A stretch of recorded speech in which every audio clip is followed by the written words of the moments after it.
Ladies and gentlemen, how are you? I actually thought we had more time. I was I was in my gym doing a workout and then I came out. I was like, I don't hear Trish anymore. Like, what's going on? I was like, we still got like 25 minutes, half an hour. Um, but that's all right. We're here now. Hey, I'm Ping. This is Nights with Ping. You know what you're going to get here. You're going to get a bunch of stories, probably mostly majority about true crime, but we talk about many things on this channel, including I have a story about a shark attack to tell you about in a little bit. It's a very, very sad story, unfortunately. But we do have some updates today, including out of Kansas. Well, Kansas, Missouri. Not Kansas. It's the other side. We have one out of Northland. So those three people that we're talking about yesterday night, yes, we were right. It is a grandmother, it is a mother, and it is the granddaughter. So it is a whole three generations of a family completely wiped out. And I'm going to tell you more about that in a minute. I'll just say hello to everyone while I catch my breath. Retired RN, how are you? Good to see you. Nikki, glad you could make it back, my friend. Rachel's here. April, Sienna, Wendy R's here. Lisa Foster, good to have you on this very hot Melbourne. It's a very hot day down here in Melbourne. It's about, well, it was about 98 degrees, something like that. It seems like the cool change has started to come through and it's dropped about 10 degrees. But with that cool change, it looks like more thunderstorms for Melbourne are sprouting up in the north right now. So we'll have to keep an eye on that. Marlene Clausen is here. Marilyn Landis, Nana Lana, Lynn D, Kathy Lynch, Gayla's here. Mr. Danny Mitchell. I hate mornings. Hey, it's good to see you all. All right. All right, let's get into it. Let me take you to that press conference from earlier today, and then I'm going to go get a drink. Because, yeah, I wasn't expecting to be on this quickly. All right, let me take you to that press conference that was live today from CTV5 in, Missouri. So let me play this. Well, good morning. My name is Eric Zahn. I'm the Platte County Prosecuting Attorney.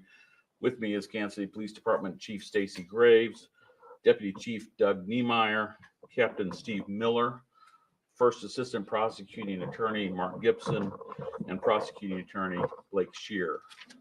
We're here today to announce that Armando Navarro Jr.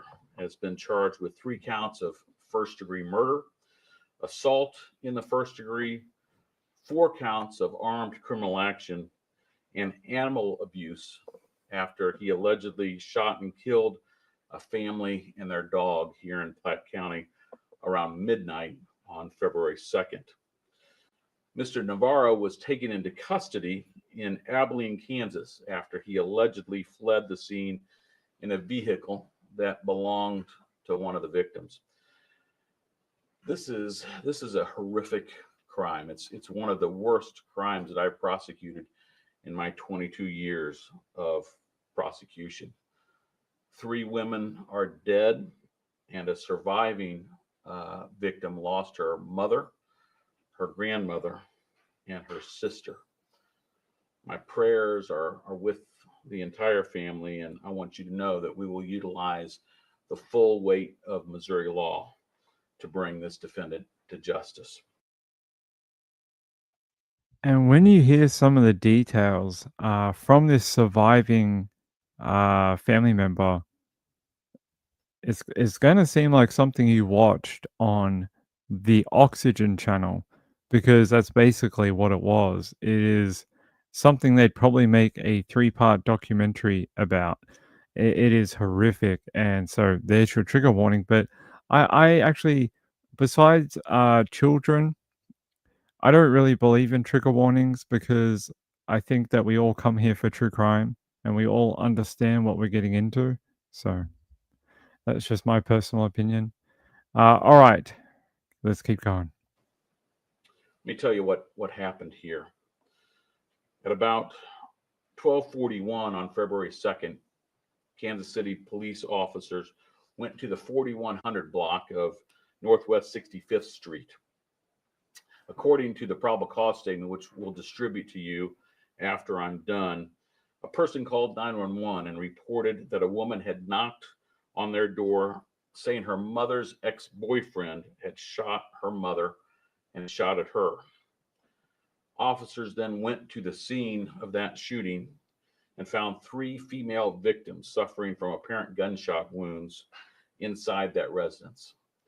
The women were confirmed deceased by members of the Kansas City Fire Department. The officers also found a deceased dog that had apparently been shot. The surviving victim told police that she lived at that residence with her mother, her sister, and her grandmother. She also said that Navarro, who was her mother's boyfriend, lived at that residence. She said that prior to the shooting, her mother and Navarro were arguing. As she was going to bed, she heard her mother yelling. She went out of the room and heard her mother telling Navarro to leave. Navarro replied that he didn't want to leave. The surviving victim said that for about an hour, her mother and Navarro argued as her mother told him to leave, and he said he had nowhere to go.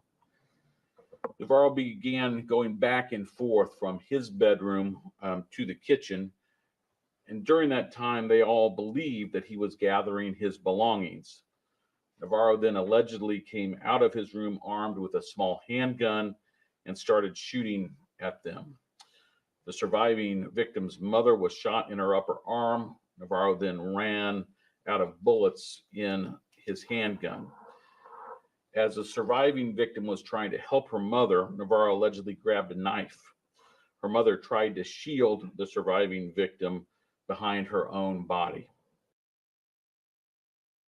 So, in her final moments on this earth, that woman tried to protect, her other family members by, I don't know what it would have done. I hope it helped or something, but yeah, tried to protect them from a knife attack. This guy to walk out of a room with a pistol and just start opening fire like that. I can imagine why these police are saying this particular crime scene is one of the worst they have ever dealt with in their time on the force. Sounds, like a bloodbath. It really must have been. All right. Navarro left and returned with a larger firearm. He held that gun under his chin as if he was going to shoot himself. Her mother was trying to get over to the door. However, Navarro allegedly shot her in the face. Have you ever noticed that the people who commit these crimes, they often grab a weapon to turn on themselves, to turn it into a murder S word, and they're too chicken shit to pull the trigger on themselves, but they're quite happy to take someone else out, quite happy to kill 3 people, but they're too coward to do it to themselves. They can't bring themselves to do it. That tells you everything about their mentality right there. They are a coward. You can take a violent weapon like a gun and use it on not only, your partner, but other family members, younger ones, and then you can't bring yourself to pull the trigger on yourself, and then you run from the crime scene. It says everything about your character. Everything. It says you're an abuser. It says you're a DV committer. And it says that you are an absolute gutless individual. You'd rather kill 3 other people, and then when it comes to yourself, you just run. It says everything. Gayla says, I was plain screen until the man said the gun. What? I was just on a plain screen. Really? It's been on here for me the whole time. I don't know why he did that, if that's what happened to you guys. The surviving victim also said she believed her grandmother had already been shot as her grandmother was lying on the floor, staring at the ceiling, motionless. The surviving victim said her sister told her to get out of the house. As the surviving victim was trying to do just that, Navarro allegedly shot her sister and also shot at the surviving victim. She said she felt a projectile hit her hair and saw some of her hair on the floor. In fact, she showed detectives where her hair was damaged. The surviving victim ran from the house to a nearby address, hiding there. As she did so, she heard Navarro call out her name, but then she heard a vehicle and saw her mother's vehicle leaving. Navarro allegedly left in a white 2020 Ford Expedition bearing a California license plate that had been issued to one of the victims. That vehicle was then located in Abilene, Kansas. Detectives were able to track the vehicle to that location, and they contacted the Dickinson County Sheriff's Department regarding the vehicle. Deputies there said that he'd actually already been in contact with the driver and sole occupant of that vehicle, who said he was calling a tow truck. Deputies and members of the Kansas Highway Patrol went back to the scene and arrested Navarro, who was allegedly armed with a revolver containing 5 spent shell casings. In addition, a man who identified himself as Navarro's son called the Kansas City Police Department. He asked the police to check on the victims. He said his father had called him at about 2 a.m. and said he had, quote, killed them all. Imagine being the son's father. I mean, the the father's son, and getting that phone call to say, "Yeah, I killed them all." What are you supposed to do with that? What is that son, however old he is? What is he supposed to do with that for the rest of his life? So it's going to shape the rest of that person's life. I don't know how old they are, whether they're 17 or 55, but it doesn't matter. Not only did they lose family members who I'm sure they love very much, they now have to know that their dad basically killed everyone they know and then decided to kill them, decided to ring them and tell them all about it because, that's what you do after you commit 3 murders and try to do a 4th, but he failed. Just an absolute piece of crap human being. Here, I'll show you some details here. This is from the arrest document. They're saying here the surviving victim said prior to the shooting, Navarro had been arguing with her mother and said that this was something that happened often between the pair. A Kansas City police detective wrote in court documents that she said she heard her mother telling Navarro to leave, and he replied he didn't want to leave. The confrontation continued for about an hour. All right, it's this bit here down here. They say, as her mother was trying to get to a door, this is after the attack already had begun, he allegedly shot the mother again. The detective wrote, she said she saw her grandmother was on the ground and motionless. Her sister told her to get out of the house. As she attempted to leave, he shot her sister and fired at her. A bullet hit her hair. That's the hair comment from before. I've never heard of that. A bullet, like singeing hair. I guess it's pretty hot. It would probably do that. Yeah, she said that she showed detectives where her hair had been damaged and where it had fallen. As she ran from the house, she hid at a nearby residence and watched her mother's vehicle leave the property, according to those documents. Authorities determined Navarro left in that 2020 Ford Expedition with California tags. To one of the victims, it belonged to one of the victims, and tracked him to Abilene in Kansas, a little more than 2 hours west of the home. They said here's a bit about the son. They said a man who identified himself as Navarro's son contacted police and asked them to check on the victims, saying his father had called him around 2 a.m., saying he had killed them all. They said Navarro is being held without bond in Dickinson County, Kansas, and that authorities will seek to bring him back up to where the crime was committed. They're saying here the deputy chief said investigators had used a huge amount of technology to track him down. This case has got a lot of loose ends to tie up still. So that's what we're doing today and have been doing all weekend since this happened. I heard in here, yeah, here it is. They also said the DA would consult with the family of the victims as he decides whether or not to pursue the death penalty. He says, I will tell you that the family's wishes with respect to that are important. Whatever decision I ultimately make in that regard falls heaviest on the surviving family members, and particularly this woman who was there at the scene.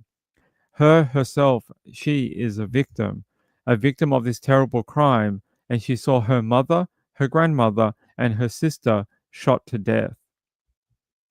That's it. There you go. So I'll show you some photos that I have of Mr. Navarro. Uh, Here he is. Let me get you some mugshot photos for you.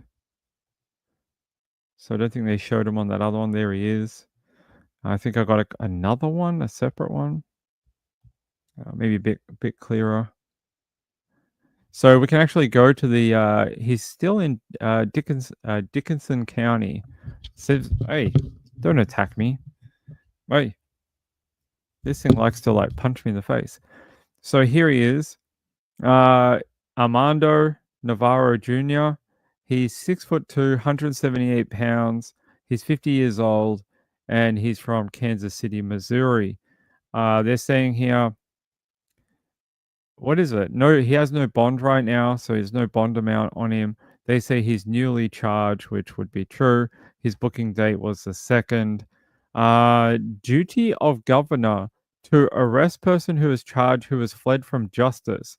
Basically, that means it's sort of like an extradition, sort of.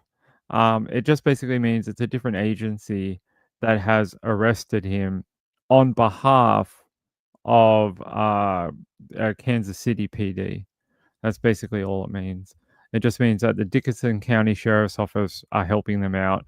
They're going to hold him, and then they'll get him back up to where they can put him through court and get him into custody up there. Because this was taken on the 2nd of the 2nd, 2025 at 4:40 p.m.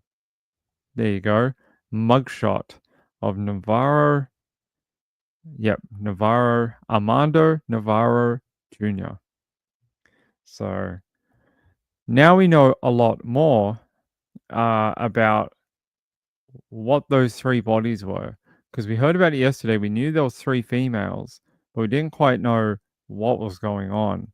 And now we know. Now we know. It was the male who lived in the home, killed all 3 of them, and tried to kill a 4th one, but she was able to survive and get out of there. They say, isn't Abilene where President Eisenhower is buried? Abilene in Texas or Abilene in Kansas? Isn't there one in Texas as well? Let me have a look. I'll look for it.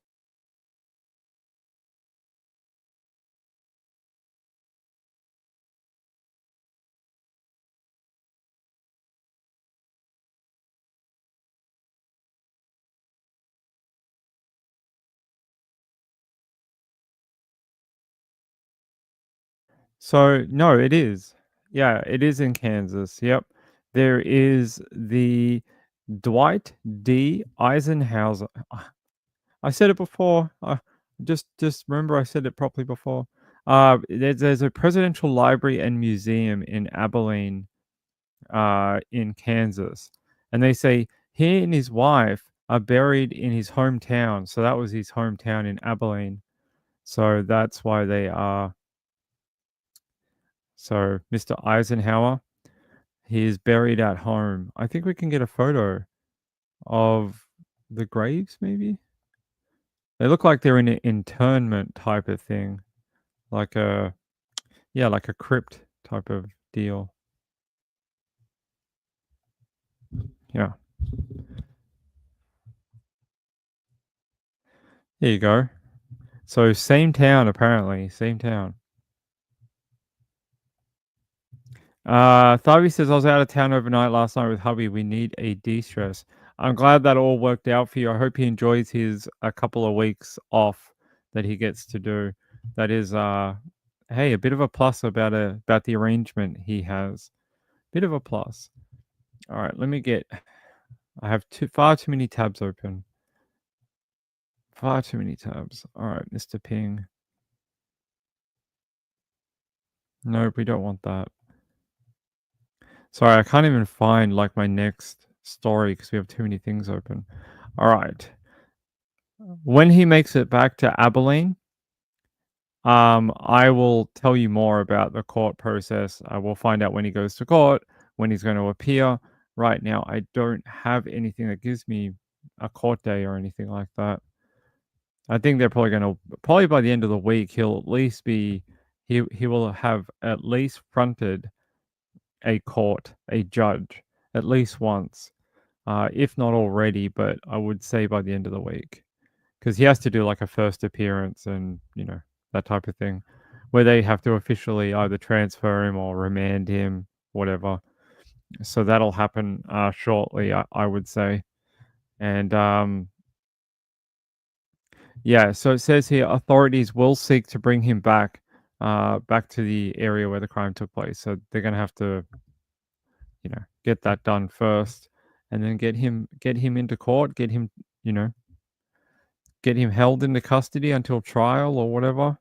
I doubt you're going to get bond when the cops say this is the worst case we've seen since we've been on the force.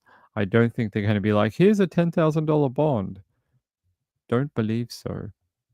Anyway, there he is again, the man who decided to kill 3 women. Let's see.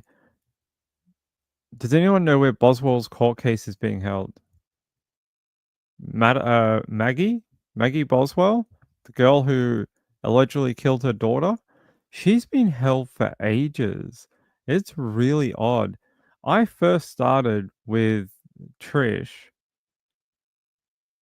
not very long after the Boswell case. Very, very like a month or two. That's when I first started at Web Sleuths, and she still hasn't gone to court. She's still like she hasn't, right? She hasn't gone to trial. Hold on.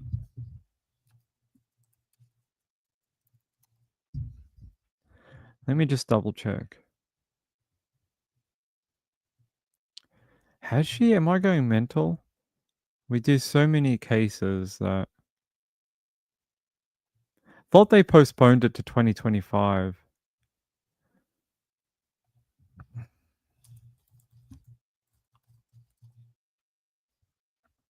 Oh, her trial began today. Okay. I didn't know that. I'm very interested in this because this first case, this is why me and Trish ended up teaming up together. I found Trish because of the Maggie Boswell sort of they were looking for her and like they're looking for the kid and that whole like 2-week period, that's when I got to find Trisha's channel, and I already knew about Web Sleuths, but I didn't know that she had a live show. And then the rest, like they say, is history. It's been like 45 years and however long it's been, and the rest is history. Yeah. So yeah, it was right around the pandemic. It was right around the pandemic. So we're in 2025 now. So yeah, about 5 years ago. Yep. Is it really been 5 years since Maggie Boswell was first arrested? That is crazy. Yeah, it's coming through now. Dropped to like 20 to 24 degrees. Yep. Thank the Lord. All right.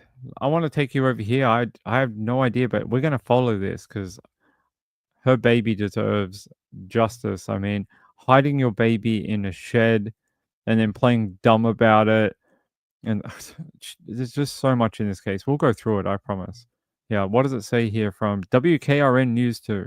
A Sullivan County mother accused of murdering her daughter is set to stand trial today. Megan Boswell faces 20 charges, including 3 counts of felony murder and the death of her 15-month-old daughter, Evelyn. There was an Amber Alert for Evelyn in February of 2020. It lasted several weeks before her body was found on a family member's property.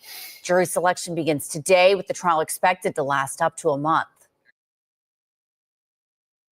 Well, I am very interested in following this trial because, yeah, it was one of the first big ones that when I first started doing YouTube and doing YouTube with Trish, but yeah, doing true crime on YouTube. I've been waiting for this day for like, is it really 5 years? That is a long time that we've waited for a trial. That is forever. There really is a cool change outside. I just heard a tree break out there. Let me see if I can find any updates on this. Yeah, past 24 hours.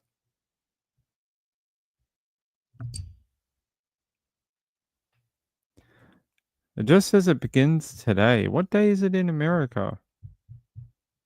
Today's Tuesday. That means it must be Monday for you. So did they do anything today? Monday, February the 3rd. Yeah, I just pause that. No? Like, is that it? All right. Hold on. So did they just not do anything in the trial? It's just jury selection. Okay, all right. I got it. So we really are starting from the beginning. It's not like we're actually going to trial today. Sorry, I thought we were actually like starting the proper first bit of the trial, like opening statements, but it doesn't seem like that is the case. According to News Nation, they're in jury selection, so it's going to be a while. It's going to be a couple of weeks, probably by the end of the week, hopefully. They say here jury selection for Megan Boswell murder trial began on Monday. She is facing numerous charges, including several counts of murder. How many people did she kill? In the 2020 death of her 15-month-old daughter, Evelyn. They say prosecutors and Boswell's defense are attempting to seat a jury for the Sullivan County trial, which is expected to last many weeks. News Channel 11's team in the courtroom Monday learned that 1,600 jury questionnaires were sent out. Of those, roughly 20% were available for jury duty. Potential jurors will be individually screened and asked about their responses to the questionnaire. So there's a lot of people who really want to be on this jury. A 20% response from people? Wow. That is like, there is a lot of people who remember this. There's a lot of people who would love to be on that jury and to see justice served for Evelyn. That is a big response. 20%. What is that? It's 340 people. 340 people. That is a pretty good.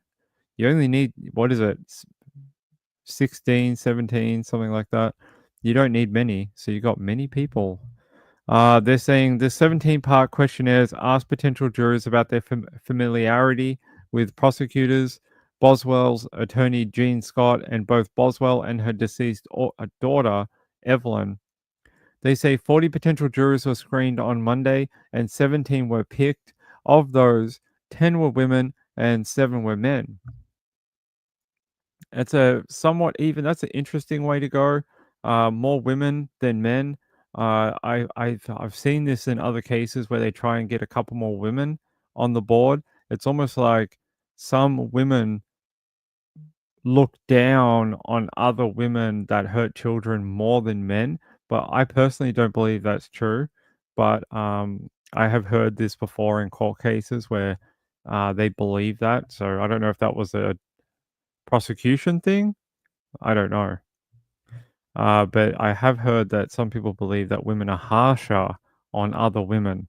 So, like, yeah, so they like to have some more women on the jury panel if possible. They say during the screenings, potential jurors were asked about their recent news consumption.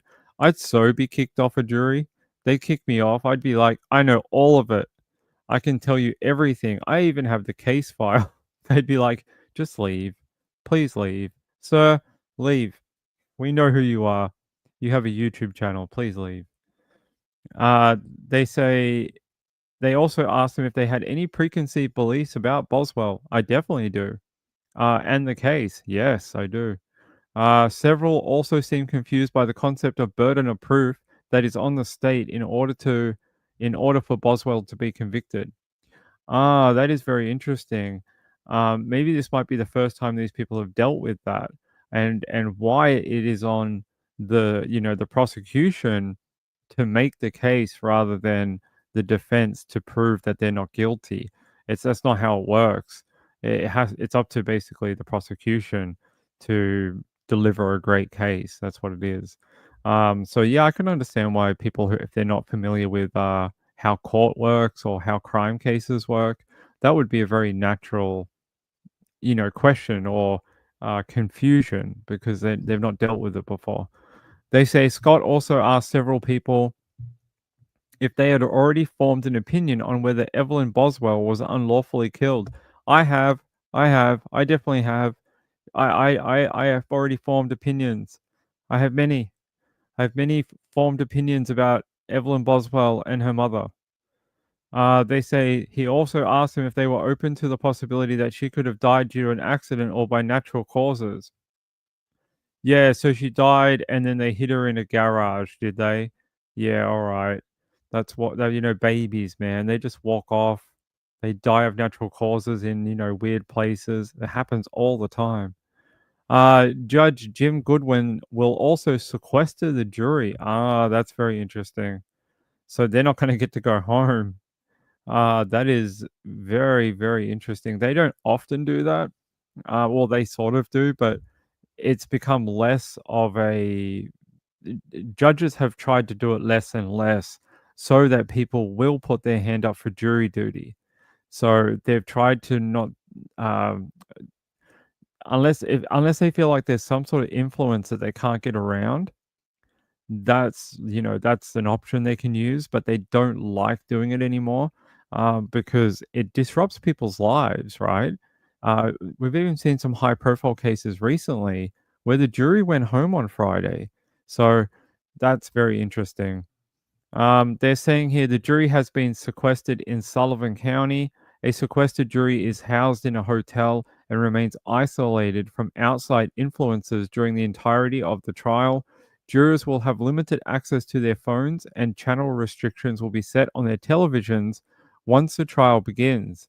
That's it. Once the trial begins, you have to watch Nick at Night every day. That's all you get.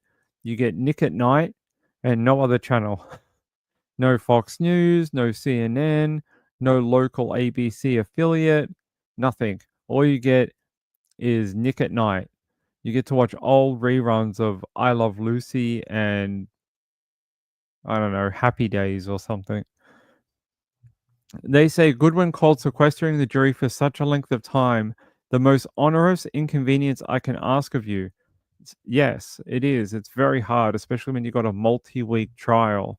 To sequester an entire jury like that is something they must have felt like they couldn't get around the influence from the town, people, local news, that type of thing.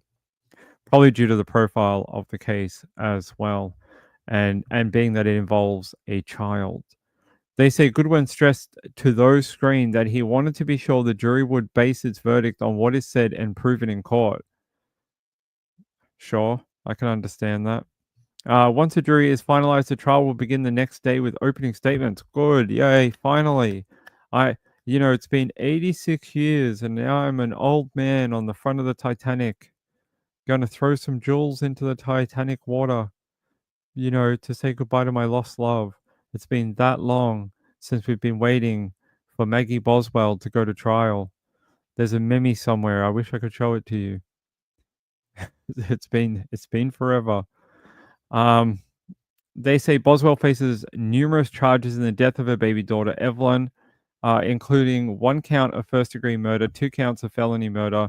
She's also charged with aggravated CA, aggravated CN, and tampering with evidence, abuse of a corpse, and failure to report of a death under suspicious, unusual, or unnatural circumstances, and 12 counts of false report. Those 12 counts of false report are based on when the child first went missing, and then she kept coming in to give interviews to police, and then she's like, "Oh, she might be in a caravan park up north, like 4 hours away." So they sent the police to this caravan park 4 hours away or whatever, and there was no child there. There was no child. They say Evelyn's remains were found on a family member's property. I think her father's, right? If I'm remembering correctly, it was Evelyn's father. It was his property that they found the child on. They say Evelyn's remains were found on a family member's property in March 2020 after an Amber Alert was issued the month before. Numerous searches were conducted while the alert was active. They say Boswell is the only person who has been charged in relation to her 15-month-old daughter's death. She has remained in jail since her initial arrest in late February 2020. I find it very interesting. What happened to the boyfriend? What happened to that jack-off, that guy? I don't know, can't remember his name, but he was this weird guy, owned a chicken store, was like with her while the child was missing or something. Where's he today? What happened to him? They say in August 2020, a grand jury indicted her on 19 charges, including the 2 felony counts. She was later indicted on first-degree murder in June 2024.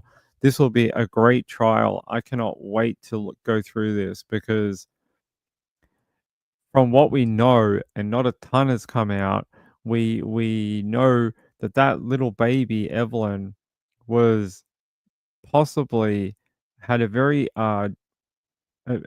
difficult last moments on this earth, and she deserves to have some justice. She deserves, even if it's her own mother, she deserves to have whoever hurt her held responsible for it. And we'll see. We'll see. Rachel said yes, her father's property in an old playhouse. Was it a playhouse or like a shed? I thought it was like a shed thing, like a storage shed. Maybe I'm wrong. Yeah, I haven't seen anything about the boyfriend in like 2 years. C. Taylor said yes, Evelyn was found on her maternal grandfather's land. He is the same grandfather who reported her missing. That's right. That's right. Yeah. Thank you. I thought it was. I'm not sure. A lot of it, because it involved a minor, had been sealed by the court. So for many, many years, we didn't really know what was going on. We didn't know what was going on in the grand jury. We did find out about the charges, but we didn't hear any other information, evidence, anything. So this trial will be really, really interesting to find out what police have been able to scrape together over the last half a decade. Half a decade. We're all 5 years older since she was arrested. We've all lived through a pandemic, 5 Super Bowls. No, probably I think it's 4 Super Bowls actually. We've been on this earth for far too long since she was arrested. Nikki says I cannot fathom people who hurt their children. Me either. I think so. I think the reason why there's not a lot of details is because the case is a primarily minor, murder case.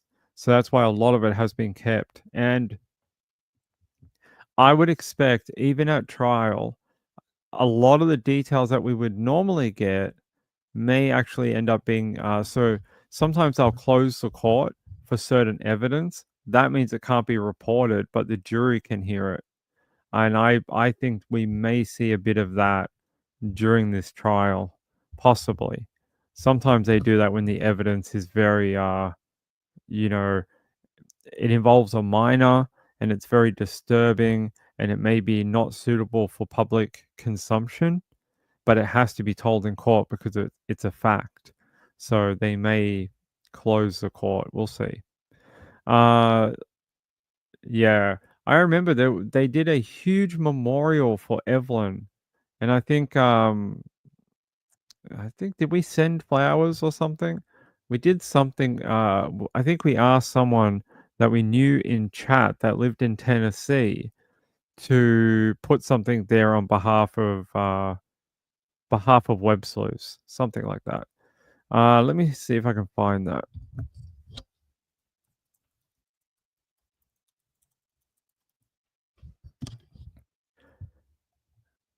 Yeah, let's go back to the 8th of March, 2020, and I want to show the memorial for Evelyn.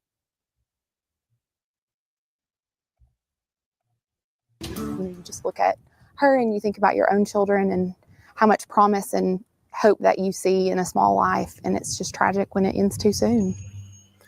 Today, the Sullivan County community is mourning the loss of 15-month-old Evelyn Boswell. Strangers set up a memorial for the young girl at a tree across the road from where the TBI says her remains were believed to be found last night. TBI says the remains were found on a property in the 500 block of Muddy Creek Road in Blunteville, Tennessee. Authorities say the property belongs to a family member of Evelyn's mother, Megan Boswell. 10 News reporter Katie Inman spent the day in Sullivan County as the community came together. The gifts beneath this tree on Muddy Creek Road in Blunteville for 15-month-old Evelyn Boswell have only multiplied throughout the day. People from all over are coming to pay their respects to a little girl they never knew.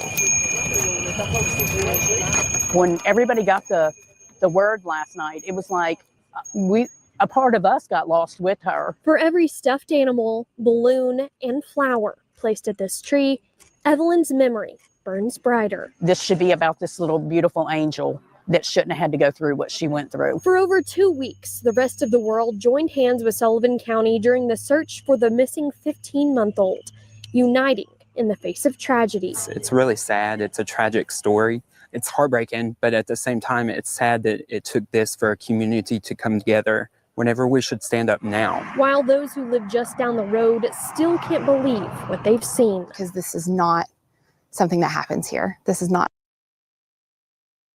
So, if I remember correctly, my memory is not the best, but this memorial that was under this tree here, this land right here does not belong to, I think it's Maggie's father, or I don't think that belongs to her father. I think it's the other side of the creek or something that belongs to the dad. And the guy that owns this particular patch of land was really pissed off with all the people coming here and leaving toys and cards and memorial items. And they end up closing this area and moving the memorial to a more public area where he wouldn't have 1,000 strangers on his property during the day. I can understand why he was upset. He said he said he likes the memorial. He said he just didn't like the people being constantly on his property. Is understandable why you wouldn't want that. But yeah, I remember that very specifically, that they had to move it because, yeah, he was very unhappy. Very unhappy that all these people were just rocking up, and news trucks were there, and people were doing live broadcasts, and there was people YouTubing, and yeah, he was not pleased. They say Four Sons' mom says she has at least one other child, a son. Who's this? Are we talking about Maggie Boswell? She does? Thought she only had the one kid, and it was with that army guy, the guy that was in the military. Yeah, I didn't know she had another child. No, I didn't know that. Yeah, she did lie about being pregnant. I don't know anything about a son. What? Did she have the child in jail?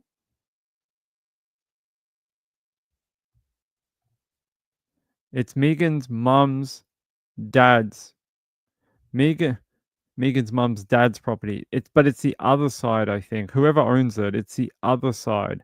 This one is not, I think, right?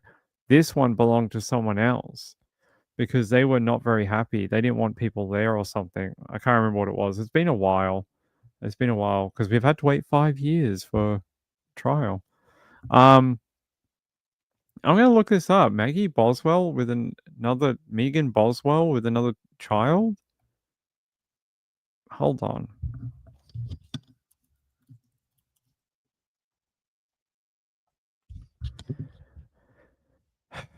I don't.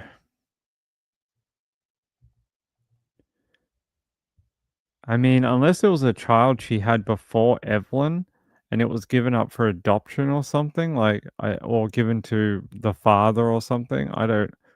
I've not ever heard of. I can't even find anything about her having a son.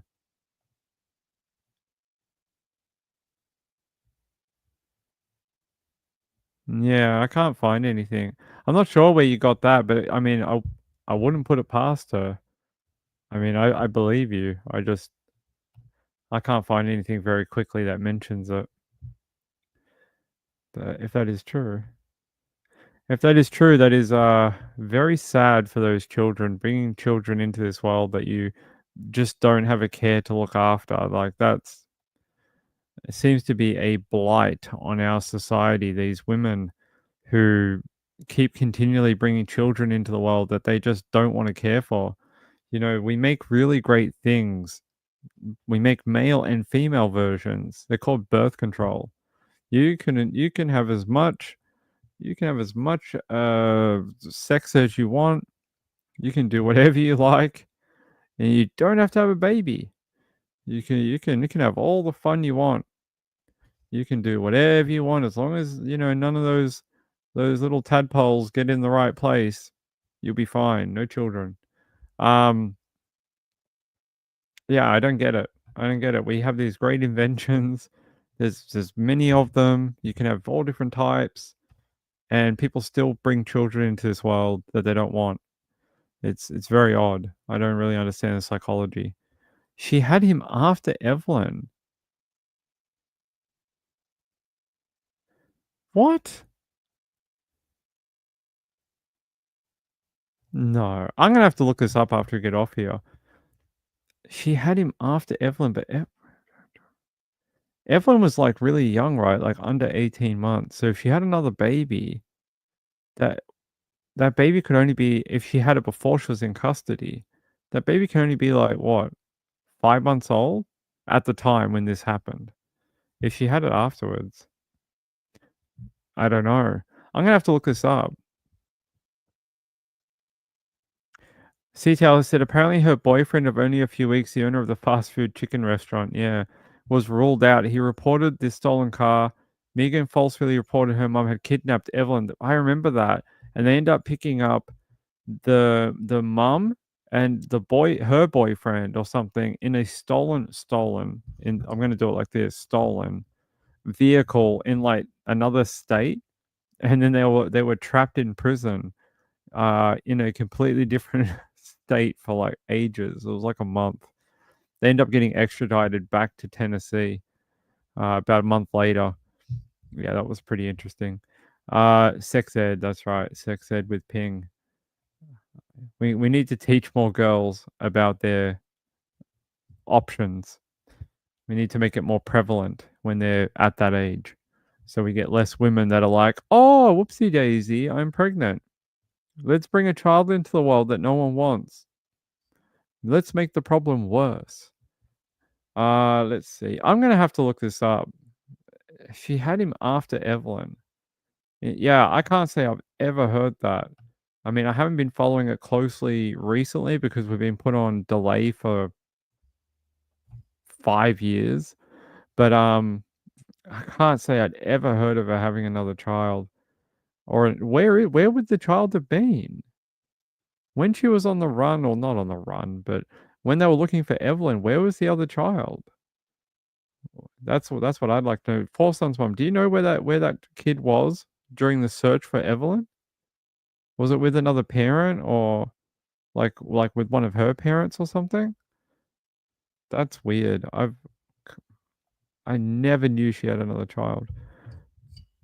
I thought the only child she'd ever had was with that army fella and her. I thought that was it. But very interesting. All right. I will look up more about that tomorrow, and hopefully we get opening statements shortly. I cannot wait for that. This case has been one of the big ones that I've been waiting and waiting and waiting for a long time. I think I had forgotten that it was supposed to be coming up in February 2025. I think I just completely blanked because we've been waiting, for so bloody long. Let me just have a look here. 1 year. So yeah. So Evelyn was like a year old. If she had had another child, the baby could only be like 3 months old. That doesn't. I don't know. Unless she had a baby in jail, which is possible. It is possible. She seems like she's pretty fertile. Let's see. I can't play anything from Court TV. Someone just messaged me saying play Court TV. I can't. I'm not allowed to. We're not allowed to play anything from Court TV. They are very, very what's the word? Protective of their videos. We're not allowed to do anything. Actually, I want to take you back to something. This is from someone. I don't know who this is, but someone on Twitter. I want to show you. This is a original interview with Maggie back in the day. I think it's worth watching. Let's see if I can put this up. Can you tell me, you said you can't take a polygraph? No, I came here to take a polygraph, and due to policy, they cannot give me one. Okay. Due to their policy? Mm-hmm. Okay. You can't tell me why? Based on their policy, or you just don't? Based on their policy. Okay. Can you tell me a little bit of what's going on today? Did you volunteer to come take a polygraph? Yeah, but they can't, due to their policy, they can't give me one. All right. And how are you doing today? I mean, not good. Not good. Do you feel like any headway is being made with the search for Evelyn? I know they're trying their best. Mm-hmm. How are you doing with, I know last time you told me all about how you're missing her and everything, and It just gets worse every day. it does. Do you look at pictures of her on your phone? Do you have pictures of her with you? Not on me. Not on you. Okay. How's you doing with your support system? I met Steven, and he was telling me that he's been trying to help you and everything. He is. They're being really great. Better than my own family's made me at this point. Really? Are you feeling a rift with your own family and everything? It's the duper's delight that gets me with her. She's smirking through the entire thing like, aren't I a clever bitch? Aren't I a clever friggin' girl? I'm getting through this and I'm tricking everyone. That's what she's smiling about. She's smiling because she thinks she's smarter than everyone else and that she's tricked everyone and she's found all the loopholes. She used to drive me nuts back then when this first happened. Let me play the rest of it. So I went to the hearing yesterday, and William McLeod said that you gave them that car, but can you tell me your side of that? I'm not getting in on that. No? All right.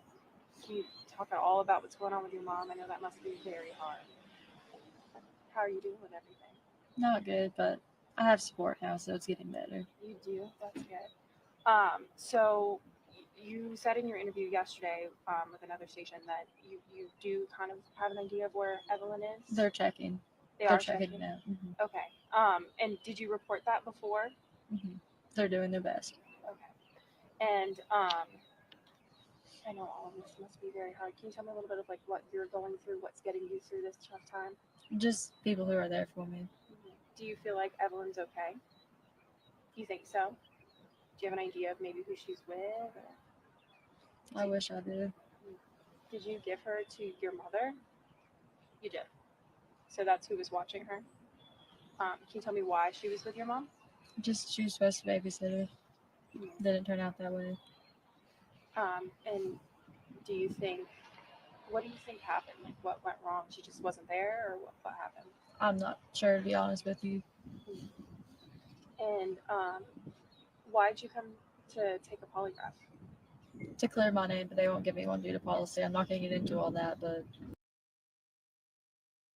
she tried to claim she was pregnant and that's why they couldn't give her the polygraph. Yeah, but she was never pregnant. When they ended up arresting her for like false, false confessions or whatever they call it, false reporting. When you go into jail, if you don't know this already, I know a lot of people do.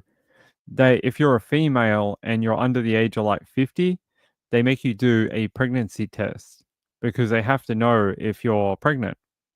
So they made her pee on a stick and it came back negative, and they realized that she'd been bullshitting them for weeks. So she is a master manipulator. She's very good at it. Very, very good at it. And but it's the smiling through the whole thing. This is your baby. She's missing. Like, this is the thing. When I saw this video, I was like, she knows exactly where her baby is because she doesn't have a care in the world. And it's almost like self-preservation mode. Like, she's in this mode where she just wants to protect herself. And you see it with her answering and like sort of just if she doesn't want to answer something, she just nods as if that is an answer, but not a verbal, commitment to something. So then later on, she can be like, "Oh, I never said that." Oh, but they said, "Hey, but you nodded like yes in agreement," and she'll be like, "Oh, it's just a nervous." She's very, very. She thinks she's very clever. And so I know there's a lot of like rumors and stuff going around about all kinds of things. Is there anything else that you'd like to address? No. No. Unless you have anything specific you want me to address. Well, I know that there's been rumors about like you being pregnant right now, and I'm not getting into that. Yeah, I know. I hate to ask you that, but like I just want to give you the opportunity to like address anything that you feel that the public should or shouldn't know. Oh, I really wish I had my swear button. I wish it worked because I have so many swear words right now. So many. Some of them start with C, some of them start with F, some of them start with an M, and they all are directed at her. Why are you laughing? I don't get it. Like, what's so funny about that? Oh, I've lost a child, but maybe I'm going to have another one. Maybe I can lose that one too. It's not funny. Like, what the hell? What are you laughing at? I don't get it. You're literally under investigation for losing your child. Like, how is that a laughing matter? I don't I don't get it. She's a weird person. No, or I know Well, everybody's in your business. I am pregnant. That's why they won't give me a polygraph. Due to policy, if you're pregnant, they cannot give you one. Okay, that makes sense. That must make all of this so much harder for you. How is that? With like, I hate to ask you personal questions, but I know you're missing your child and you're pregnant. It's just a lot to deal with at one point in time. Are you still getting support from your grandmother? I know you mentioned Yeah. that before. My grandmother's amazing. She is. That's good. Have you been in contact with the father of either child? With Evelyn's dad, yes. He's trying to get leave to come up here to help look for her.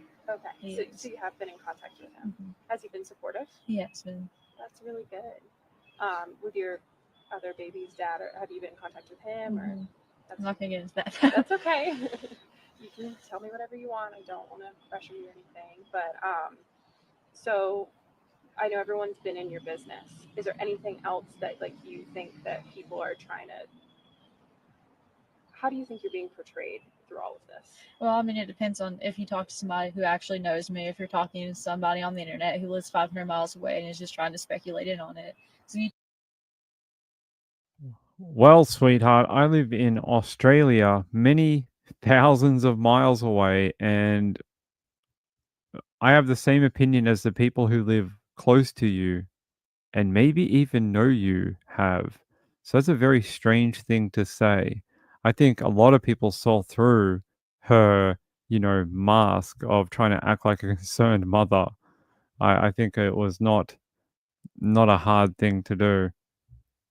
Yeah, she's a oh yeah. talk to anybody who actually knows me, they know that I would never hurt Evelyn or do anything like that. And do you think that like would you ever put her in harm's way? No, No. Do you think your mother would? I don't think so. You don't think so. So you do think that Evelyn is alive and well? I do. You do? It's just finding her. Okay. Do you think that they will find her? I do. You do. Can you comment on? I know we've talked a little bit about this before about the Amber Alert and like you. I know there's this whole thing with Evelyn's Law. Do you think you did something wrong when you didn't report her sooner? Maybe, but also I trust that she was with my mom. So Right.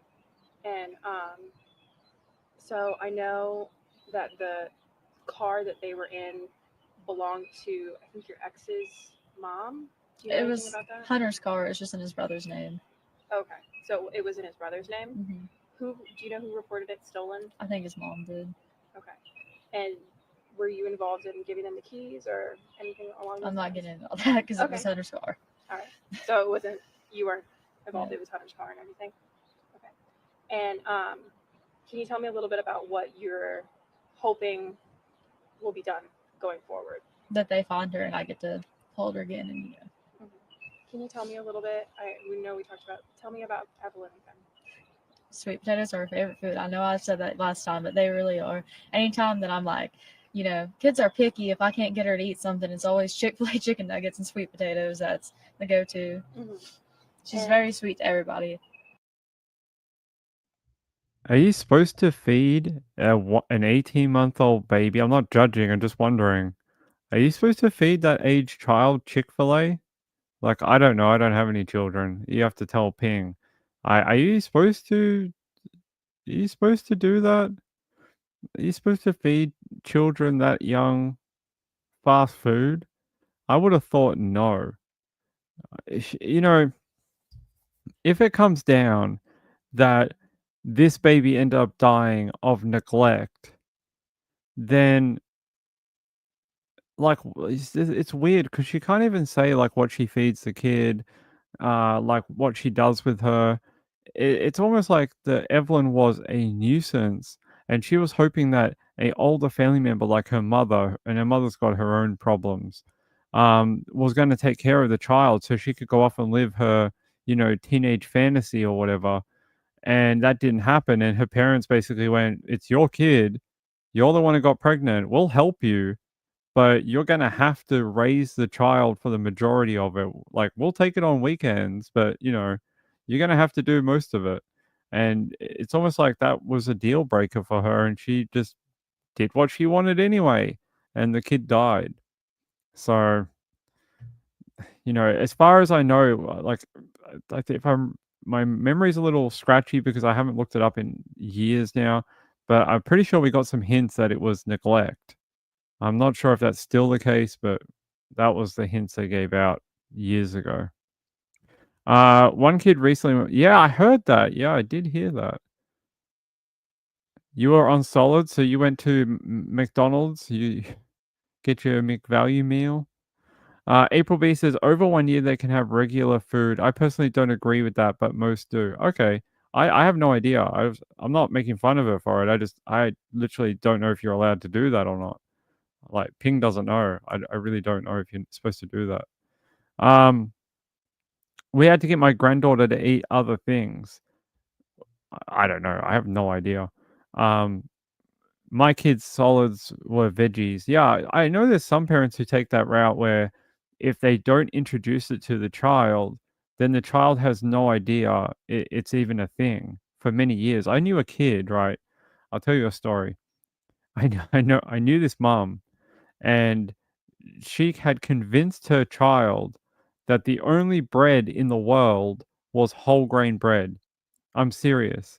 And I knew this guy when he got older, and he was so mad at his mom over this bread thing. But for like many years while he was growing up, um, yeah, his mom had convinced him that there was no other bread and that the only bread they make is whole grain. And I don't know if that screwed him up psychologically later on, but I don't know, it worked, I guess. She got him to eat it for 17 years of his life. I don't know if he ate it when he became an adult, but pretty funny. Sabbatha said some kids take 2 years to eat regular food, depends on the kid and if their teeth are formed early, etc. Okay. Oh, interesting. Probably pasta. Okay. Believe it or not, I used to mash everything. Well, some parents are afraid of like choking and that type of thing. So I get that. Gayla says my daughter thought she was allergic to nuts because I said she couldn't eat them. That's funny. Thavi said her parents would give her fast food to keep her quiet, so she was really picky about food. Interesting. Rachel said we just mashed everything up. Yeah, I know there's like the big thing right now where they like a lot of parents like to make their own baby food type of thing. Like they just buy all the vegetables and the meat and they just kind of whiz it up and do it that way. Lisa says my daughter choked on a carrot. She's 32 and still hates them. Is this the one that I know? The daughter? You only have one daughter, right? Yes. So it's her. I'm not going to name her, but interesting. So if we want to scare her, if we ever team up, Lisa, and we want to scare her, I should dress up as a giant carrot. Yes? Should I come to your house and dress as a carrot? We could do that. We could do that. I think we could make that happen. She'd probably hate me forever. And I actually like your daughter. I think she's nice. I don't want to hate me forever that I'm a giant carrot. All right. I'll do more on this tomorrow. And if court's going to be in at 9 a.m., I may come back at 9 a.m., which is like 2 a.m. in the morning, Australia time. But I may, if they're going to do opening statements tomorrow, I may come back very, very early. I think that would be very interesting to do. Oh, she will be. Have you ever seen a scary carrot? Thavi says, my son was given chicken nuggets at 8.5 months old by his daycare lady. Is that a bad thing?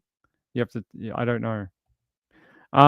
RX girl said, I thought my cow lick really came from a cow.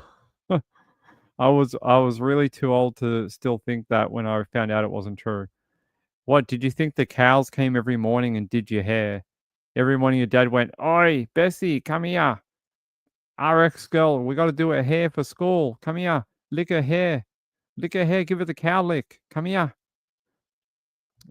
Gayla says, I actually remember this case, but thought it was like 2-3 years old. Yeah, it's not. It's like half a decade old. Thursday. All right. We can do that. I can do that early in the morning on Friday, Australian time. Yeah, we could do opening statements. Well, because the other article said within 24 hours of the jury being impaneled that they were going to do opening statements. So I don't know. I'll have to research a bit more. This came up all out of the blue. Someone mentioned it in the chat and then I saw it. So I'm happy we're there though. I'm happy we're there. You know Carrot Man? No, I don't know what that is. Not yet. Not yet. That'll be the last thing we do. Rachel said they give the jury 24 hours to be ready for being sequestered. Yeah, you'd hope so. I had to take stuff to Mrs. Ping in hospital, and I probably needed 24 hours to pack everything. She's like, I want my cleanser, I want the moisturizer, I want the night cream, I want this, I want that. I needed the toothbrush, I need the soap, I need this, I need clothes, I need bras and stuff. And I'm like, where do I find all this stuff? I'm like, I don't know where you keep it. She's like, it's over there. And I'm like, and so I'll tell you a funny story. The first night I went there, I was like, I brought all your stuff. And then I went home after like visiting hours. And then she rings me and she's like, you brought everything that was not correct. She's like, you brought the bag I told you not to take. And she's like, everything in that bag is empty. She's like, you didn't even check it. And I was like, okay. So the next day, she gave me another list of things and I went through them and I brought everything. I made sure I got it right. But the first day I got it very wrong. So I can understand if you're going to be sequestered for a month, maybe longer, you're going to need some time to pack up and take things, and I get it. Yeah, she knew where it all was, and she's like, it's under the silver thing. I'm like, what's the silver thing? I don't know what that is. I'm like, I'm like, I don't know what that is. I said, you might know what it is, but I said, I've never like used it, opened it, touched it. I have no idea. I don't know what the silver thing is. She's like, the silver thing in the bathroom. I'm like, I don't know what that is. I'm like, is that where you keep all this stuff? She's like, yeah. I'm like, all right. Gayla's like, pay attention to her in the future. I do, but I let her have her privacy too. Like, I'm not all in her business. I don't go checking what she's putting in the bathroom or whatever. Like, she puts stuff there. That's fine. I mean, I don't mind. It's half her, like, whatever. Like, I don't, yeah. Yeah, she knew her. She's like, on the third thing down, that's the shirt I want. And she's like, on the fifth panel over here, there's a pair of pants that I want to wear in hospital. I was like, all right, that's easy to find. So, but the second night, I got it all right. I got everything. She got everything she wanted. It was just the first night. I literally jumped off the show, started running around trying to pack everything because I was getting picked up in like half an hour to go to the hospital. So I was like throwing stuff in bags and clothes and, change of whatever. And I got half of it right, but I didn't bring any of her like face creams or whatever.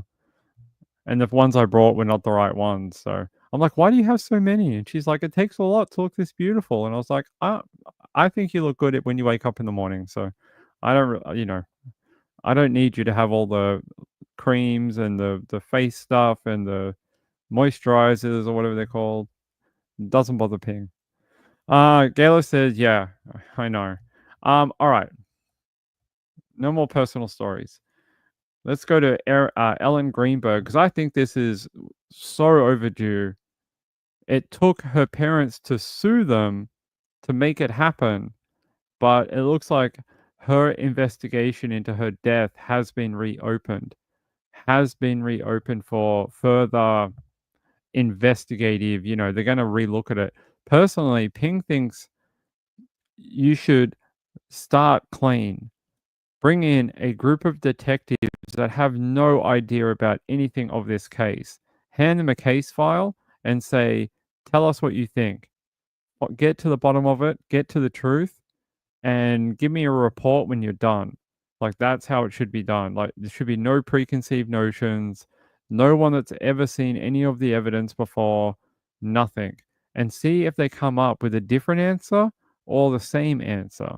Like, that's how it should work. Like, if it comes back and it's S word again, I mean, we're all just going to have to accept it, even though we don't believe it. I personally think there's something else there, but I'm not a detective, so hold on, I'll grab the news release for it.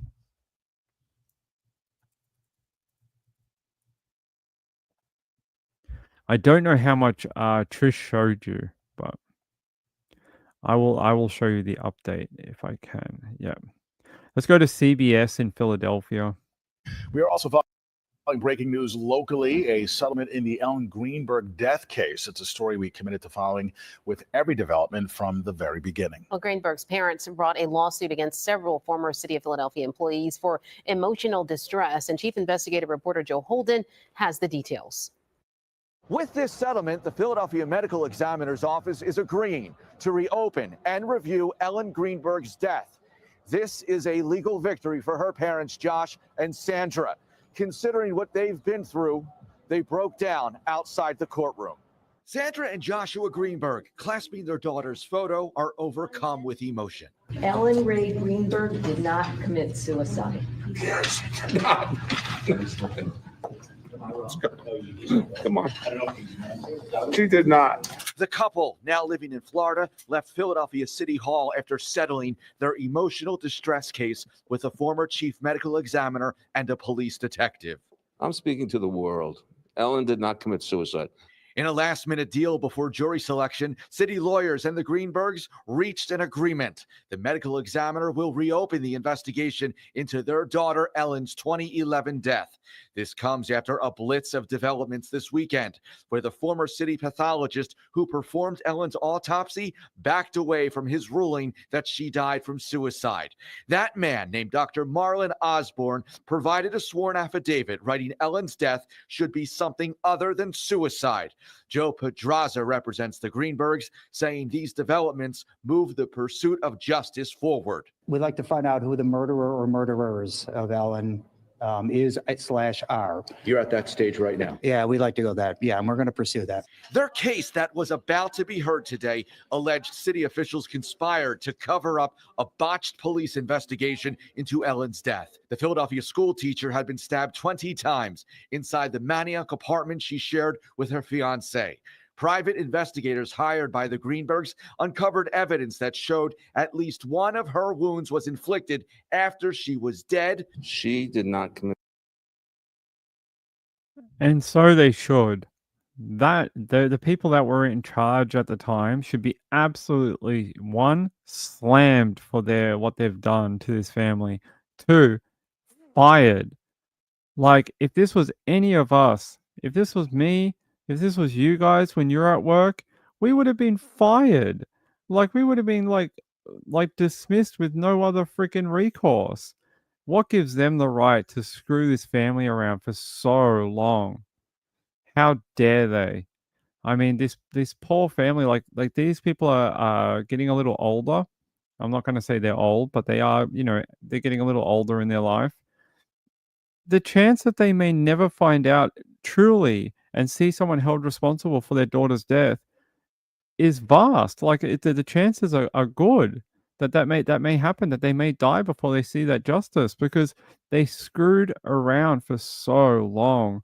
And if that cover up does end up being proven, they should be charged.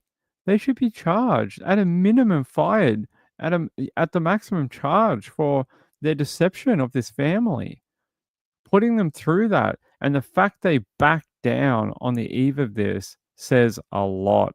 It says a lot that they were afraid, of what may come out. So we know a lot already, but they backed way down. The fact that they got that guy to rewrite everything, I mean, they were worried, real worried.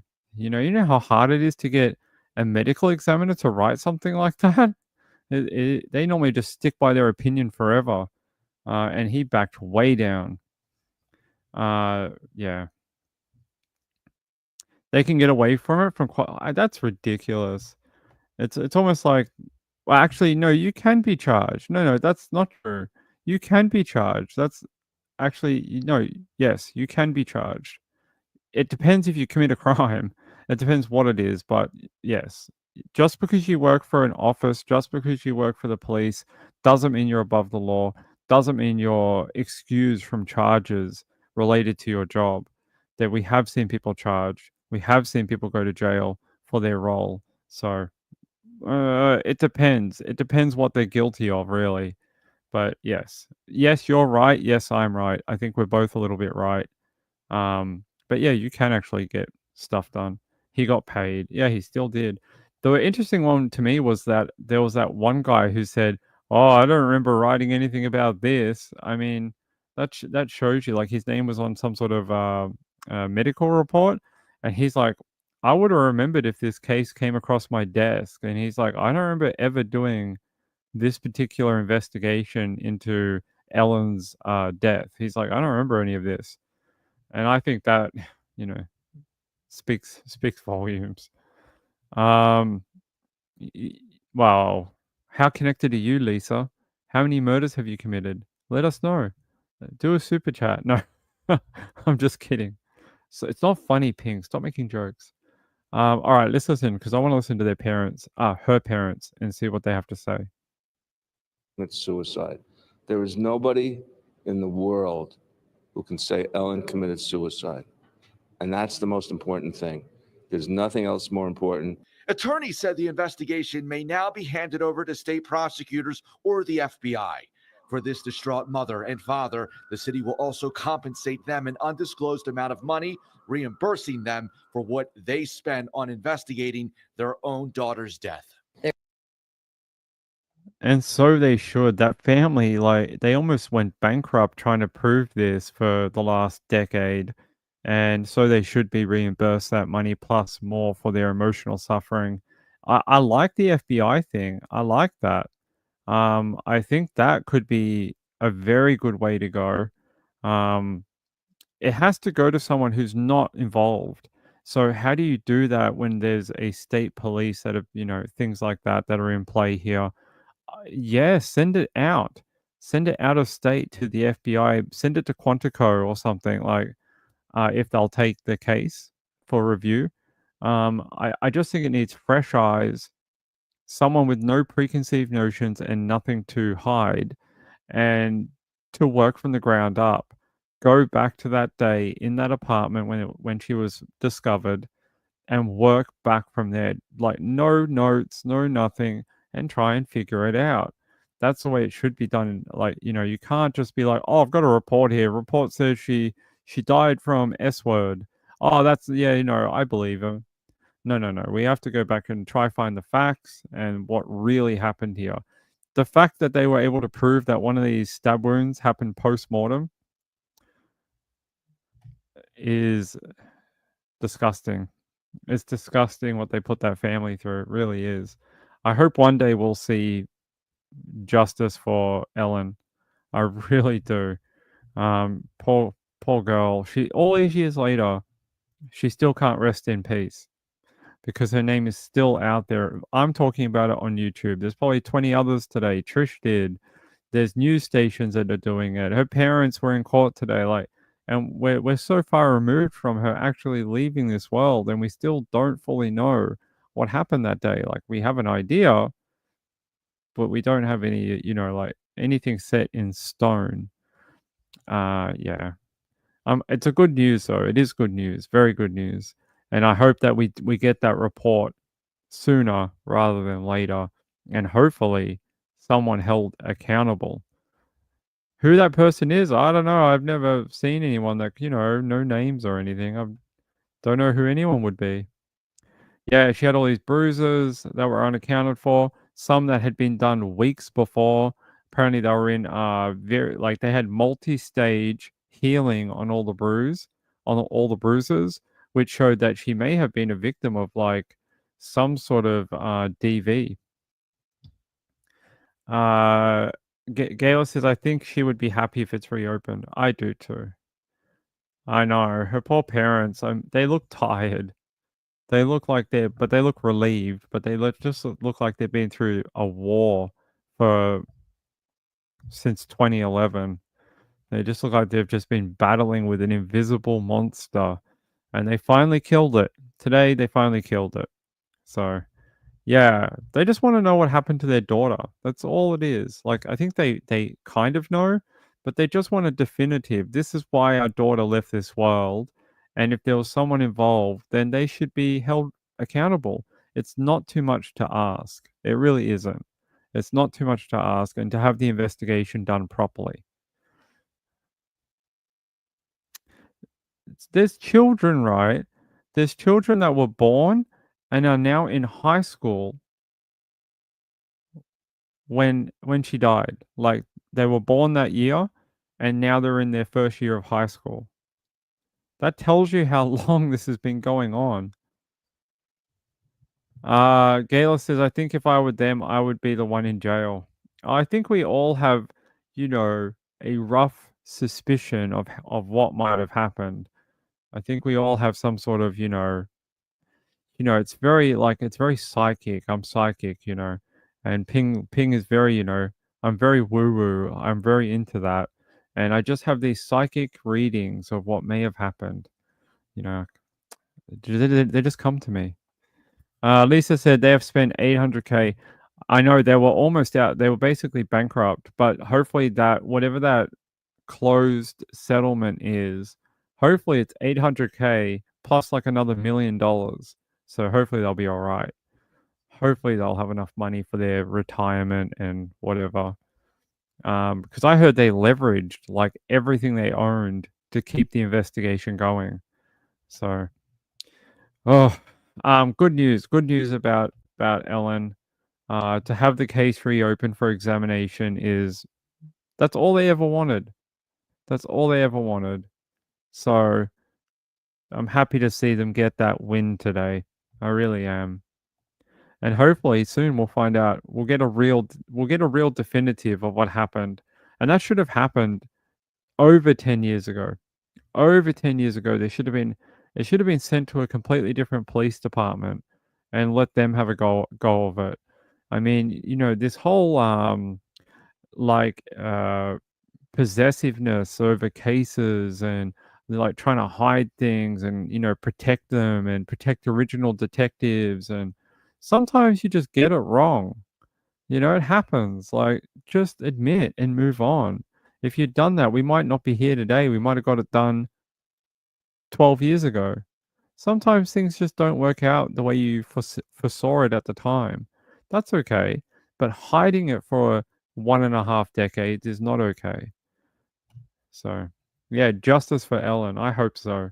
I hope one day I'll sit here and I'll be able to do the court case with you for her.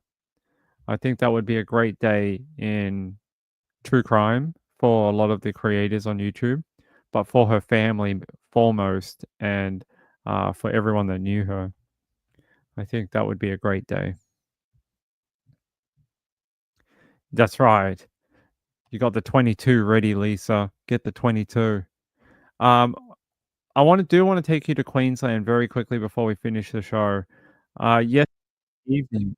No, by the way, this Thursday night for you, Friday for me, apple cider vinegar comes out on Netflix. Give it a watch. That is going to be a hell of a show. And that is about Belle Gibson, the con woman from Victoria, Australia. Really well worth a watch. And I think it's got one of my favorite actors in it. I think her name is Caitlin Denver or Dever. I can't remember her last name, but she was in Last Man Standing, which I love. And I've followed her a little bit since since Last Man Standing finished. I've been following her career, and to have her in apple cider vinegar, I think she'll do a great job. And it's so funny to see her with an Australian accent. It's really a bit of a trip. So, all right, let me take you out to Queensland very quickly. And a 17-year-old girl has died after being attacked and mauled by a shark, and she did not survive. Apparently, it bit her upper body and arms, and she was pulled from the beach and died on that beach yesterday. Yeah, I'm going to take you here. This is an incredibly tragic incident that's unfolded here at Warren Beach on Bribie Island, which is about an hour's north of Brisbane. Even in the early hours this morning, we saw family and friends who gathered here at this beach to pay tribute to beautiful Charlize Zamuda, the 17-year-old who tragically lost her life yesterday afternoon. There have been dozens of floral tributes that have been laid. There's even been her name that's been etched into the sand in a lovely love heart. And her family say that they really want her to be remembered for this shining light and incredibly beautiful person that she was. Not only was she gifted musically, able to play the ukulele, the trumpet, and even, as her mother describes, having the voice of an angel, but also she was an incredible person inside and out. Often anyone that did know of Charlize, she would be seen picking up trash along the beach because this really right here was her favourite beach. She was a dedicated lifesaver who wanted to only do the best for our club and for all the people in our community. When I got the tragic news yesterday, I was extremely gutted. But something that my wife and I want to say is we don't want people stop coming to the beach. This all unfolded tragically yesterday afternoon. Emergency services were called out to here just before 5 o'clock to reports of a young teenage swimmer who was injured. And when paramedics arrived, they treated the 17-year-old for life-threatening injuries to her torso. Now, unfortunately, she was unable to be saved. And this beach still remains very much closed off to the public.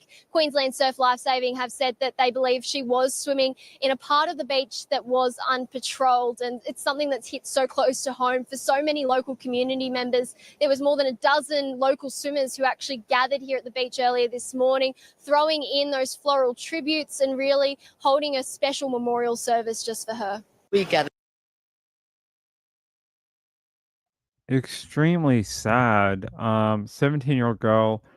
she was a community-minded girl that Surf Lifesaving Club. She was a captain and, obviously knew about the water and was probably okay swimming out there. But big shark, 100 meters is a long way offshore. Yeah, it is. But again, she was a surf lifesaver. She's probably used to swimming in the open water. Um,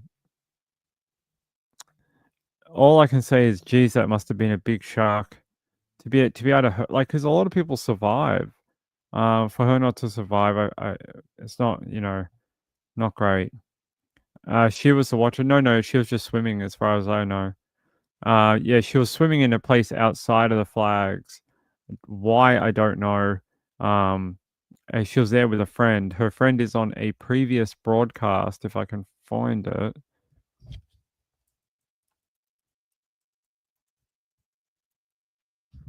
I don't think I can find it, but that's okay.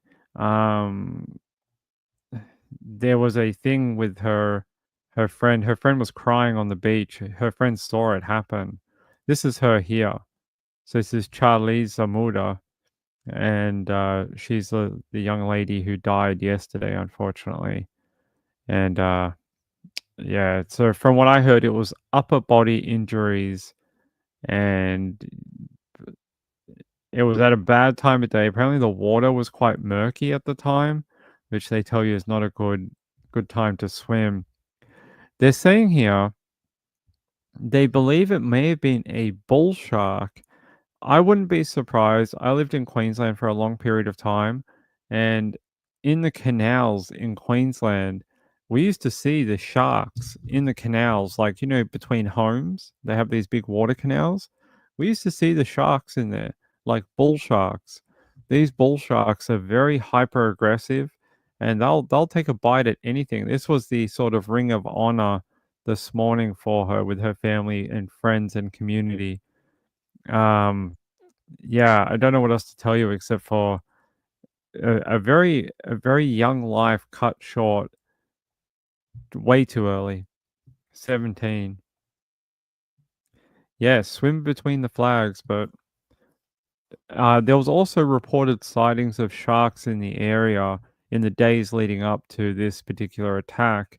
Locals had said that they had known for a period of time that there had been sharks hanging around the beach, that there had been sightings, that the lifeguards had shooed them off, but they had been around for a while.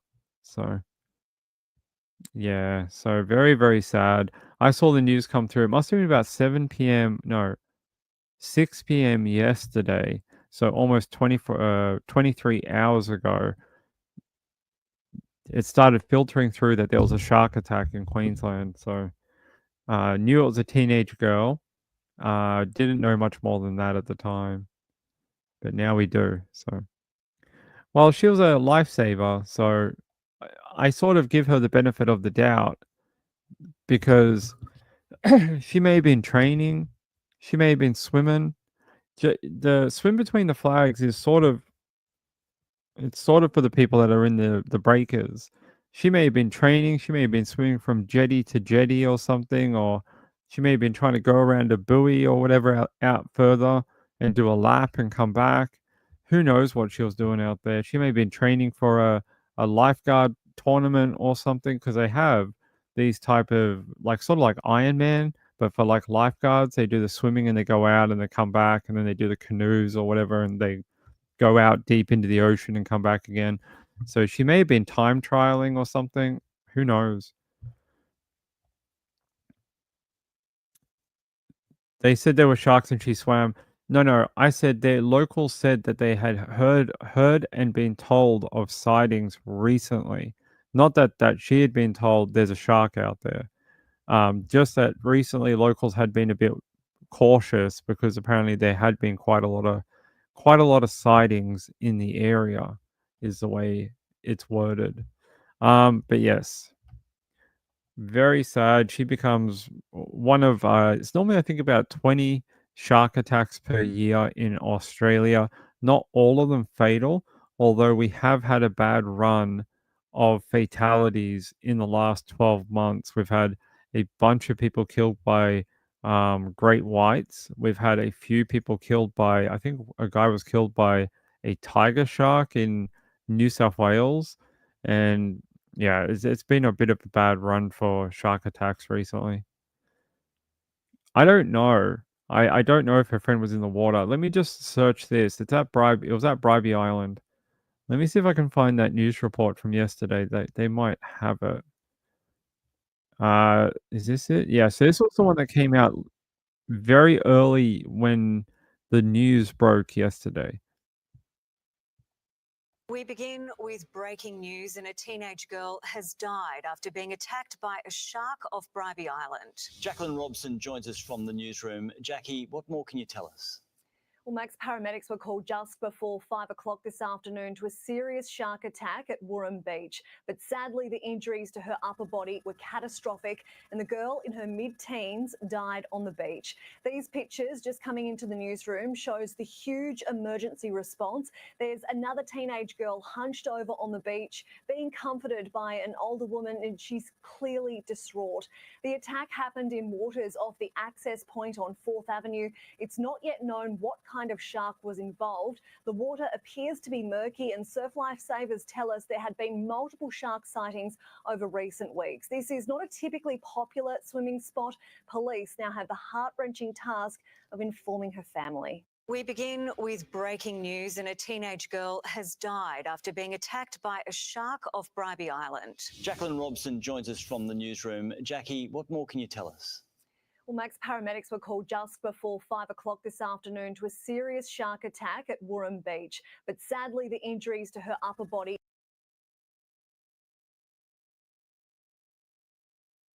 Hold on, guys. I switched the page. I gotta find it. It's my browser's playing up, so I gotta stop this. Come on. It's being a pain. I gotta go through like every page. That's me. That's that one. There we go. Um, there you go. So there was a girl on the beach that was crying and quite distressed. I don't know if that's her, but they had it on the news last night. So, um, sharks in Australia, you can be bit by a shark all year round. They live off the coast of Australia. There are nurseries in Australia. Like there's one, I think it's like northern New South Wales. There's a great white shark nursery that on the north coast. There's also another one on the south coast of Victoria. There's another great white shark nursery. You can be killed any time of the year by a shark attack down here. The reason why there's more of them in summer is obvious. There's more people visiting the water to cool off during the hot weather. So you get more interactions between sharks and humans during the warmer months. But people have been killed in winter while surfing in Australia. People have been attacked by great whites and killed. It's happened a few times. Not as super common, but it does happen. Gayla says, my cat sat on the remote. You paused it, then my mobile switched channels. Then there's crocodiles. Yeah, we have crocodiles too. She was a local, yeah, to Bribey Island, yes. Her family lived just around the corner. Don't they come pretty far into shore? Yep. They swim in the surf. Yep, bull sharks are very aggressive. Very aggressive. Sharks are millions of years old. They are. Indeed they are. Yeah, so poor girl. Not a very nice story, unfortunately. So I'll leave you with a cute story, okay? We've talked about some very sad things tonight. So why don't I tell you a story of hope out of California? Hold on.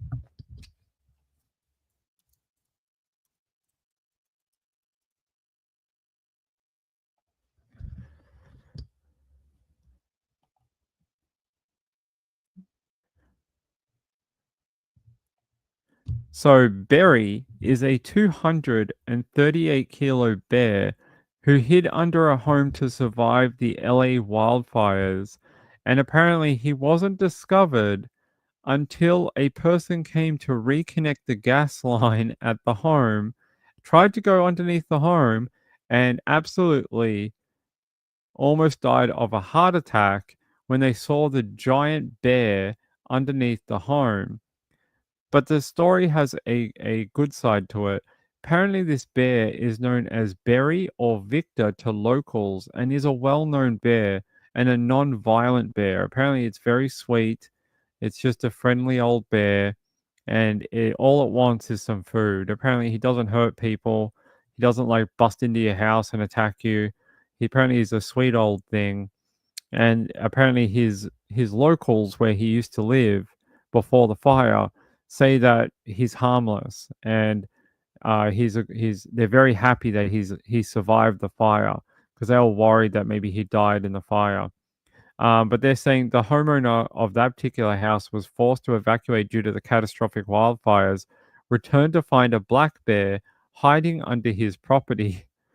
They said the utility workers came to restore power and gas to his home at Altadena. However, they were unable to access the entrance point of the crawl space as it was blocked by the bear. What they found in that crawl space was a 238-kilo bear, affectionately known as Berry or Victor to locals. The community believed he lived just around the corner in Eaton Canyon, which is where the wildfires started. They said they think during the fires he basically stayed underneath that home to be safe, to survive. So they didn't know how to get him out because he's such a big bear. There he is after he's been tranquilized. He's such a big bear, they didn't know how to get him out. So they went down to the local supermarket and bought a whole bunch of chicken and fruit and sweet things, peanut butter, and they put on a giant feast for him. And he came out from under the crawl space to eat all the food. Once he'd eaten all the food, they tranquilized him, put him into a crate, and took him back to his home so he can go back to the wilderness. So yeah. Apparently he was too big to tranquilize under the home because they had no way of actually getting him out if they did tranquilize him. And so they put on this giant feast of food and then lured him out and then zapped him. So yeah, he must have not known what was going on. Yeah, his name is Berry. Berry, aka Victor. Yeah, they gave him some food. Yeah, there apparently is a place where they took him, and he's doing okay. So,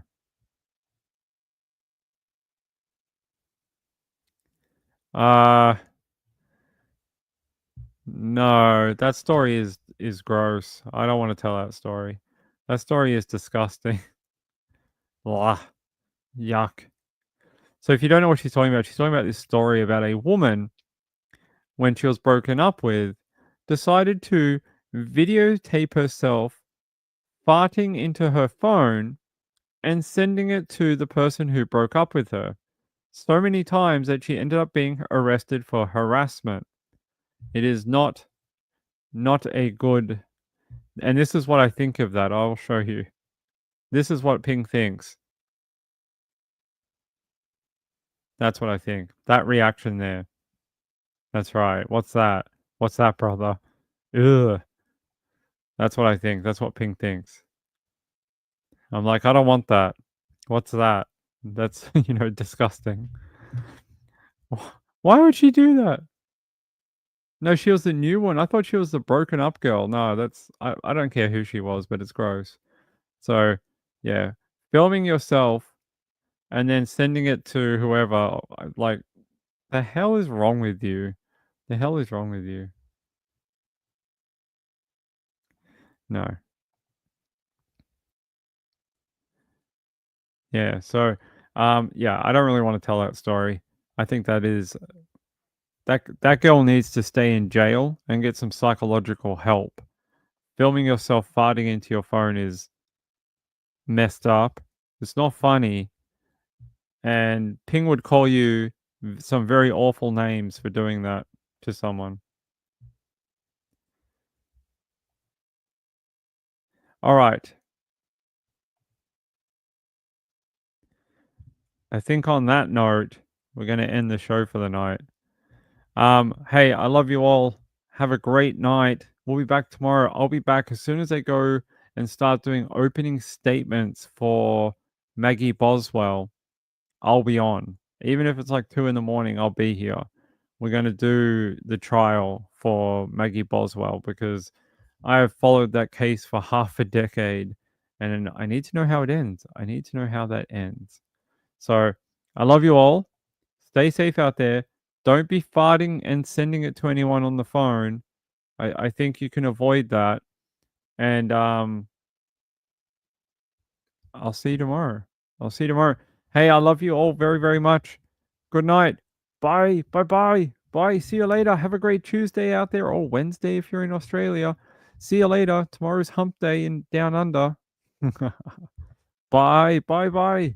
See you later.